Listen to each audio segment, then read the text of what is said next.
Gentlemen, let me be clear. This is not about fashion. This is about self-respect. You've lived long enough to earn authority. You've carried responsibility, pressure, legacy. And yet, your shoes are quietly betraying you. I see it every day. A man with silver hair and experience in his eyes, a tailored jacket, confident posture. Then I look down. Square-toed leather bricks, overbuilt orthopedic monsters, or worse, neon running shoes meant for treadmills, not tables. And just like that, the spell is broken. Because a great outfit built on bad shoes is a mansion built on a swamp. No matter how impressive it looks, it will sink.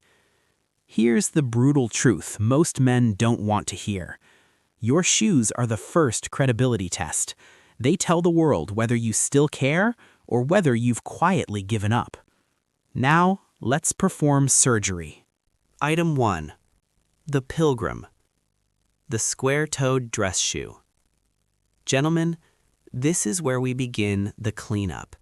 Because no single item sabotages a man's presence faster or more quietly than this square, lifeless mistake. Flat, boxy, chopped off like it met a guillotine. It does not flow. It does not move. It does not respect the human form. Your foot is not a rectangle. Your toes do not line up like office cubicles. When you wear a shoe that defies anatomy, you are not making a bold choice. You are committing a visual error. The square toe had its moment, and that moment ended over 20 years ago. Early 2000s, corporate uniforms, cheap power suits, and synthetic confidence. On a man over 50 today, it sends a very specific message. I stopped paying attention. Visually, the damage is severe. Square toes shorten the leg line. They widen the base of your body. They pull weight downward, making you look heavier, slower, older. Instead of movement, you project inertia. Instead of elegance, you project mass. Your silhouette becomes two concrete blocks where refinement should be. A man of stature should look aerodynamic, like he's moving forward even when standing still. Not parked, not stalled, not fossilized. Now let's talk correction. The upgrade, the captoe Oxford. This is not about trends. This is about geometry. The rounded or almond-shaped toe mirrors the human foot. It guides the eye forward. It lengthens the leg. It restores balance. A captoe Oxford is visual discipline. It tells the world you understand proportion, that you respect form, that you do not cling to outdated armor. Here's the beauty of it. A well-made Oxford from 1950 still commands respect today, and it will do the same in 2050.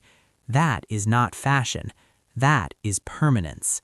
Choose dark brown or black, full-grain leather, minimal shine. Let the leather age. Let it crease. Let it develop patina, the marks of use, not neglect. The square toe says, I'm stuck where I was. The captoe Oxford says, I move forward, deliberately. Burn the boxes, embrace the curve. Item 2. The Frankenstein. The hybrid dress sneaker. This shoe was not designed. It was negotiated. A leather upper pretending to be refined, stitched onto a thick white sneaker sole that refuses to stay quiet. Business on top, gym class underneath. It is not versatility, it is contradiction. This shoe exists because modern men are afraid to choose. They want to look professional, but feel athletic. They want to be respected without committing to form. And so the market offered them a lie. A shoe that claims to do everything and succeeds at nothing. Look at it honestly. It does not read as a dress shoe. The sole is too thick, too bright, too loud. From across the room, it looks like you forgot to finish getting dressed. Board meeting or treadmill? No one knows, least of all you. Indecision has a uniform, and this is it. On a man over 50, the hybrid sneaker sends a dangerous message. I still want comfort, but I don't want to own my age. It's the footwear equivalent of a midlife apology. Now let's talk damage. The white sneaker sole draws the eye downward. It breaks the vertical line of the body. It cheapens tailoring. Even a good jacket cannot survive this sole. It collapses the illusion of authority instantly. You don't look modern, you look conflicted. Now, the correction. The upgrade, the Chukka boot. If you want comfort, you don't disguise it, you integrate it. The Chukka boot, also known as the desert boot, solves this problem with elegance. Soft suede, 2 or 3 eyelets, clean lines, and most importantly, a crepe or rubber sole that absorbs shock without screaming for attention. This is comfort done quietly, worn by men who moved with ease through the world. Steve McQueen, Anthony Bourdain, men who didn't chase trends, they embodied them. The Chukka works because it chooses a lane. It is casual, intentionally, but refined. It pairs with jeans, with chinos, with flannel trousers. It respects proportion. It respects age. It respects context. The Frankenstein screams, "My feet hurt and I'm hiding it." The Chukka whispers, "I'm prepared." Stop compromising. Choose coherence. Item 3. The tourist. The Velcro sandal. Summer arrives, and for some men, so does complete surrender. Straps, plastic buckles, exposed toes waving like white flags. Gentlemen, we need a rule, and we need it now. Unless you are on a beach or standing beside a pool, your toes do not belong in public. This is not conservative. This is civilized. Because feet do not age gracefully. They widen, they discolor, they tell stories no one asked to hear. Displaying them in restaurants, streets, cafes, airports is not freedom, it is a hostile act. And let's address the crime scene within the crime. Socks with sandals. This is not style, this is an SOS. A man who has given up on being taken seriously, but still wants arch support. Now, what does the sandal actually communicate? I am here temporarily. I don't belong. I will ask for directions. The Velcro sandal is not casual. It is tourist camouflage. It strips authority instantly. Your posture collapses, your outfit loses tension, your presence evaporates. Now, the correction. The upgrade. The summer loafer. You live in heat, you want airflow. Good. But breathability does not require exposure. Elegance always finds another solution. Enter the summer loafer. Let's begin with espadrilles, the footwear of the Riviera, worn by men who understand leisure without abandoning standards. Canvas or suede, rope sole, lightweight. Air moves, dignity remains. They pair effortlessly with linen trousers, light chinos, tailored shorts. Now, the unlined suede loafer. No stiff lining, no heavy structure. Soft as gloves.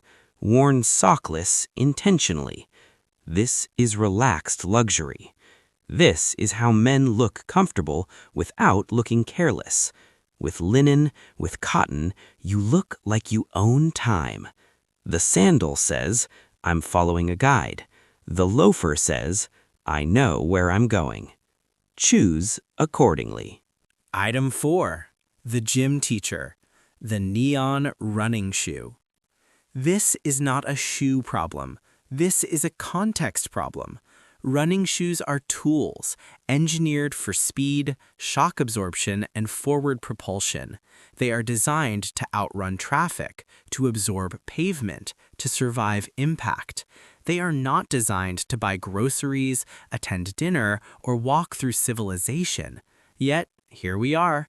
Bulky soles, foam towers, plastic cages, springs visible like prosthetics, and colors so bright they could guide aircraft.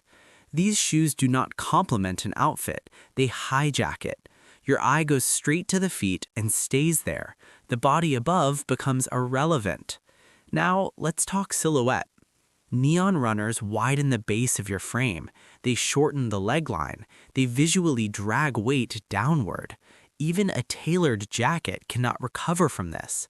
The result? The Seinfeld Dodd aesthetic. Capable, harmless, completely unserious. You don't look active, you look unrefined. This is utility without dignity. Now, the fix. The upgrade, the minimalist sneaker. Comfort is not the enemy. Carelessness is. The minimalist leather sneaker exists to solve this exact problem. Smooth leather, low-profile sole, no visible technology, no logos shouting for attention, no neon panic colors, no exposed air chambers, just restraint. Clean white for summer, monochrome navy for quiet sophistication, black for urban authority. This sneaker supports the foot without advertising it. It works with chinos, with dark denim, even with a casual suit, because it respects proportion. It says, I value comfort, but I understand design. Walk softly, but carry authority. Item 5. The Patient. The Shapeless Slip-On. This is the final offender, and the most revealing. Soft-sided, collapsing leather, rubber soles built like hospital floors. These shoes are not worn, they are prescribed. Bought for ease, paid for with dignity. They are marketed as comfortable, but what they really sell is permission. Permission to stop caring. The moment you slide into them, something changes. Your posture softens, your stance narrows, your walk slows. The stride disappears, replaced by the shuffle. And the world notices. Because shoes don't just cover the feet, they influence movement, and movement is identity. These shoes announce something loud and clear. I am managing decline. Gentlemen, a man over 50 is not a patient.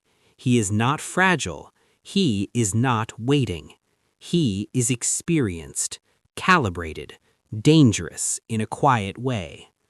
Now, the correction. The upgrade. The Chelsea boot. The Chelsea boot solves everything the patient shoe destroys. No laces, no bending, no struggle. Slip on, stand tall. Elastic side panels give ease without collapse. The ankle-hugging silhouette restores tension. The narrow profile lengthens the leg. The clean line sharpens the stance. This is speed with dignity. Black leather Chelsea boots project city authority. They belong in boardrooms, restaurants, urban nights. Brown suede Chelseas? Weekend swagger. Effortless, controlled, masculine. The difference is immediate. Your walk regains purpose, your posture resets, your presence returns. The shapeless slip-on says, I'm managing comfort. The Chelsea boot says, I'm managing my life. Choose accordingly. An architect does not build a cathedral on a swamp. He studies the ground. He reinforces the base, because everything above it, every arch, every spire, every detail depends on what cannot be seen. Your wardrobe is architecture, and your shoes are the foundation. You can wear the finest jacket in the room, perfect tailoring, expensive fabric, but if the foundation is weak, the entire structure collapses. Bad shoes do not whisper, they undermine. They shorten the leg, flatten the posture, drain authority from your presence, and slowly, almost invisibly, they teach your body to move like a man who expects less from the world. Upgrade these 5 items and something shifts, not just visually, physically. You stand taller because your body trusts the ground beneath you. You walk stronger because your stride is supported, not softened. You move with intention, not the shuffle of the defeated, but the stride of the capable. This is not vanity, this is alignment, because how you dress your feet teaches the rest of you how to behave. Now, look down. Right now. Do your shoes reflect the man you used to be, the compromises, the excuses, the comfort-first decisions? Or do they reflect the man you are becoming, deliberate, composed, and still very much in command? Cathedrals are not rushed. They are built to last. So is presence. The choice is yours.